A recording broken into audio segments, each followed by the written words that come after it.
যেই কথা ভাষণ দিবে ধানবন্দি 32 নম্বর ভাঙে চুরমার করছি। কি উনি চিন্তা করছে যে আমি তো মরছি আমাদের নেতৃত্বের কারণে, কথা কন না কে? সে অত খারাপ আসলে খারাপ বানাইছে ওরা, এই ওবায়দুল কাদের, তাদের কাউয়া, এরাই ওদের গুণী চামচা, এরা খারাপ বানাইছে। ও চিন্তা করতেছে আমি তো মামুর বাড়ি আইছি, আমি তো মরবই 2 দিন আগে আর 2 দিন পরে, ওটা লাগারা মার খাওয়াই। এই জন্য বলতেছে যেই ভাষণ দেবো তখন এইগুলো আবার কান লাড়া দিয়ে উঠছে, মনে কাছে বুবু আসবে, বুবুর আসার ঠেকা পড়ছে। যেই কান লাড়া দিয়ে উঠছে আবার ছাত্ররা রয়া একেবারে বাড়ি ভেঙে চুরমার করতেছে। এখন ওয়াতে ঠেকা ধরবে, থাকো থাকো, আবার চার দিয়ে ওঠো, আবার চার দিয়ে ওঠো, দাবিয়ে থাকো। আর যতদিন ডাক্তার ইউনূস আছে একদিন দোয়া ইউনূস পড়তে থাকো। কারণ নির্বাচিত সরকার আসলে যদি ইটের ডেল দিয়ে থাকো পাথরের ডেল খাওয়া লাগবে। আবার লাফাও, তা মা আসবে, দেহ সামনে আসে কি করবে, সামনে আসবে তোর মা মরবে লেগে আসবে। এতগুনি মানুষ মরলে এতগুনি লোক। আর আমাদের জাতীয় সংসদ হলো ঢাকা সংসদ ভবন, ওখানে নামাজ পড়া যায়, সুবহানাল্লাহ কও। তাহলে ওটাও মসজিদ। তাহলে আমাদের এই গ্রামের মসজিদে যদি মমতাদের মতন সতী নারী দিয়ে যদি ড্যান্স দেওয়া যায় আর গান গাওয়া যায়, আপনারা কি মানা দিবেন? না না, যারা কথা বললো না এরা রাজি। কি করেন আপনারা কি মানবেন? কি করবেন?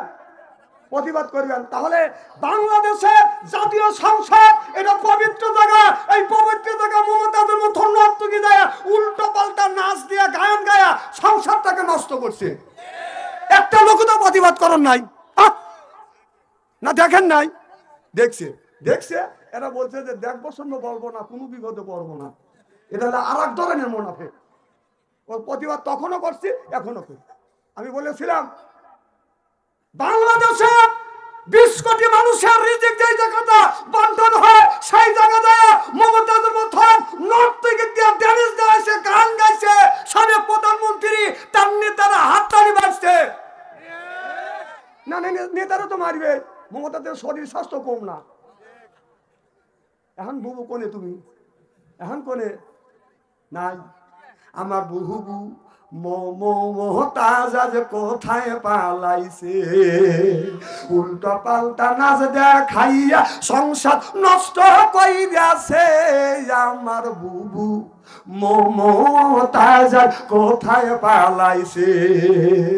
কোথায় রলেন কাদের কাকা, কামরুল ইসলাম হাসান দাদা, কোথায় রলেন কাদের কাকা, কামরুল ইসলাম হাসান দাদা। আবু সাইদের রক্ত নিয়ে হুলি খেলেছে, হায় হায় ছাত্রদের ওই রক্ত নিয়ে হুলি খেলেছে। আমার বুবু মমতাজ আজ কোথায় পালাইছে, উল্টা পাল্টা নাচ দেখাইয়া নেতাদের পাগল কইরাছে। আমার বুবু মমতাজ আজ কোথায় পালাইছে। কোথায় সাবেক প্রধানমন্ত্রী, তোমার কথা কি যে বলি, কোথায় সাবেক প্রধানমন্ত্রী, তোমার কথা কি যে বলি। দলের মানুষকে ফেলে রেখে বুবি দুল্লি পালাইছে, ওই দলের মানুষকে ফেলে রেখে আফা দিল্লি পালাইছে। আমার বুবু মমতাজ আজ কোথায় পালাইছে, জোরকান ঠিক কিনে। এখন কোনে, এখন কোনে? আরে মামুর বাড়ি গেছে। আরে মামু খাই রে পাজিরি, এইরকম লোকটা আপনি দেখে নেই। আমার কথা কি রাগ করতেছে? না না, আপনার কথা যুক্তি ঠিক আছে। ওদের একটা নেতা বলছিল ভারতের সাথে আমাদের স্বামী স্ত্রীর সম্পর্ক। তাহলে এইগুলো আমরা বুঝতে পারি না। এখনকার প্রতিফলন বলছে যেখানে ফস করে মিয়া নাই, মিয়া গেল কোনে? মিয়া উদয়, মিয়া যখন চলে গেছে ডাক্তার ইউনূস চিন্তা করতেছে মিয়া যখন গেছে আথুরি গাওয়াই দিই, সামনে আথুরি গাওয়াই দিই। এর মধ্যে আথুরি গাওয়ানোর আগেই কয় যে আমি দেশে আসতেছি, টুক করে ঢোকো। আর তোমাকে নিষেধ করছে। উনি এতগুলি মানুষ মারিয়া ছাত্রদের নিয়ে আবার উনি ভাষণ দিবে, যেই কথা ভাষণ দিবে ধানবন্দি 32 নম্বর ভাঙে চুরমার করছি। কি উনি চিন্তা করছে যে আমি তো মরছি আমাদের নেতৃত্বের কারণে, কথা কন না কে? সে অত খারাপ আসলে না, খারাপ বানাইছে ওরা। এই ওবায়দুল কাদের কাউয়া এরাই, ওদের গুনি চামচা, এরা খারাপ বানাইছে।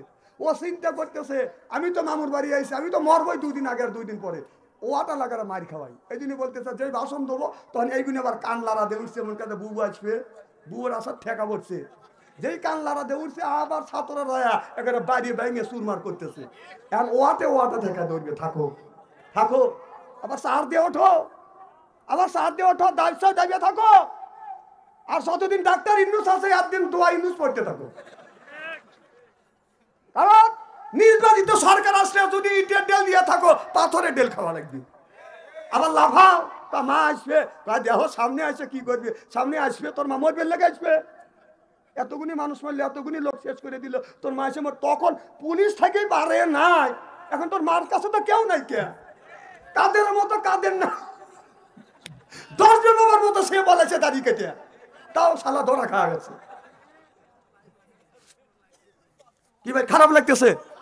বাংলাদেশের উপরে বিএনপি আর জামাতের উপরে সে নির্যাতন চালাইছিল, আর বেশিরভাগ বুলডোজার সাজাছিল বাংলাদেশের আলেম ওলামার উপরে।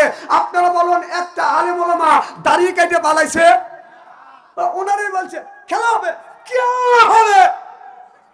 পাবলিক খেলবার জন্য তার শুনে খেলার জন্য তখন রেডি, তাকাতে যে পেলো আর মাঠে নাকি পলাইছে দাড়ি কেটে পলাইছে।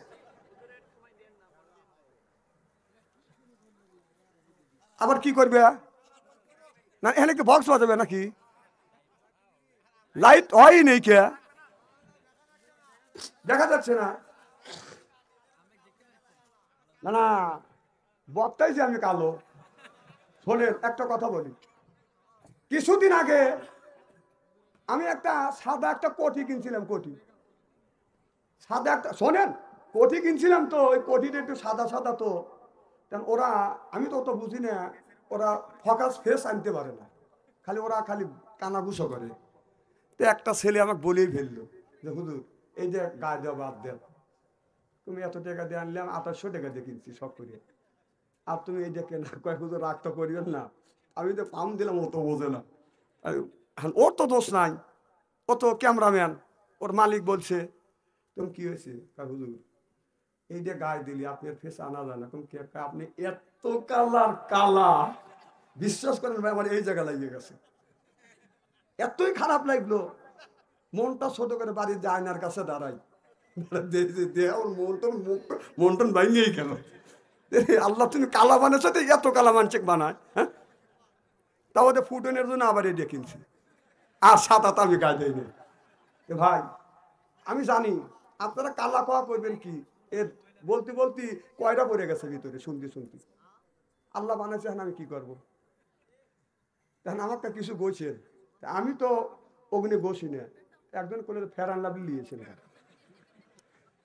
ফেরান লাভলি আমি দিয়েছিলাম, দিয়ে এসেছে এতখানি হাতে নিয়ে, এবং লিচি তো দিয়ে আইটিতে দিয়েছি, ওটা যে 22-এ ওঠে আমি তো জানি না, ফেতা লেওয়া হেঁকা লাগবে না, তো 22-এ উঠছে, নদীর মধ্যে খালি ঢেউ খেলতেছে, হপ আমার দিয়ে হুজুর সালাম আলাইকুম এই খালি আসে কে, আমার এক লাথি করতেছে, দাদা তুমি কি লিছো মুখে, ময়দা লিছো নাকি?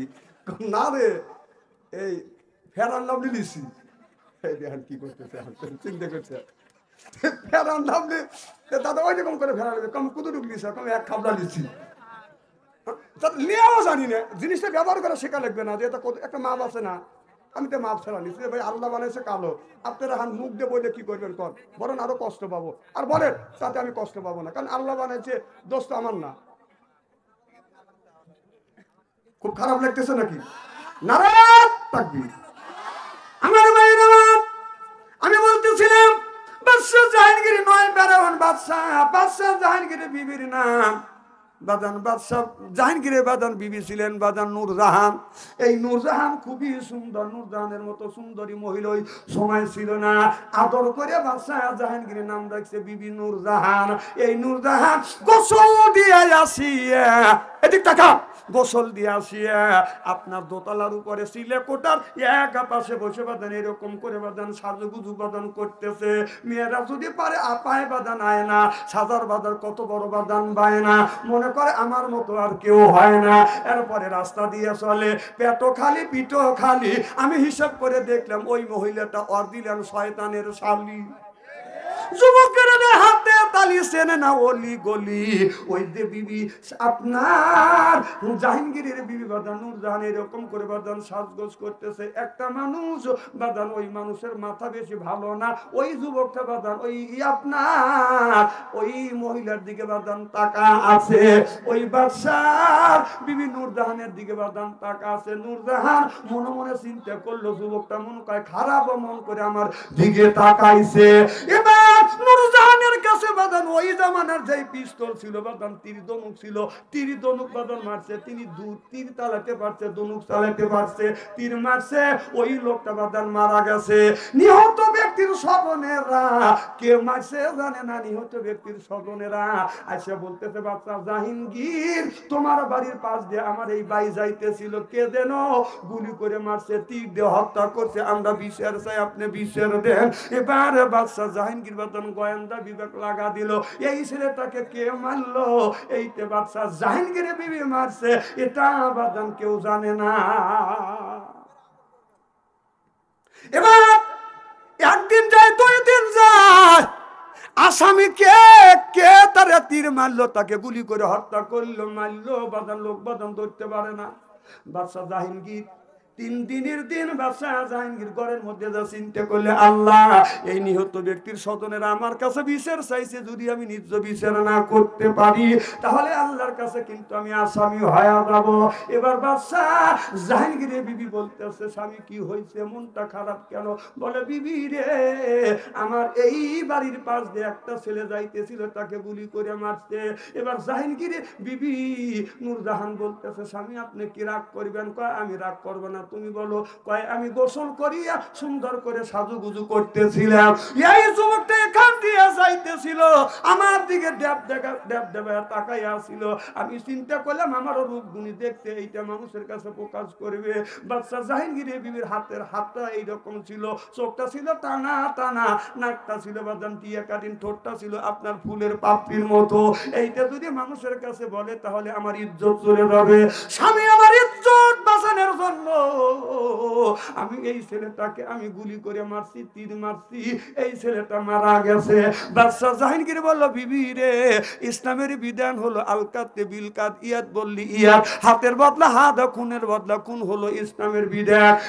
বিবি তুমি দে এই ছেলেটাকে মারলে আমি কিন্তু তোমাকে ফাঁসি কাস্তে ঝুলাব। বাদশা জাহাঙ্গীর রাজ দরবারের মধ্যে বলে দিল যে এই নিহত ব্যক্তির স্বজনদের ডেকে এনে বলল, আমার বিবি আপনার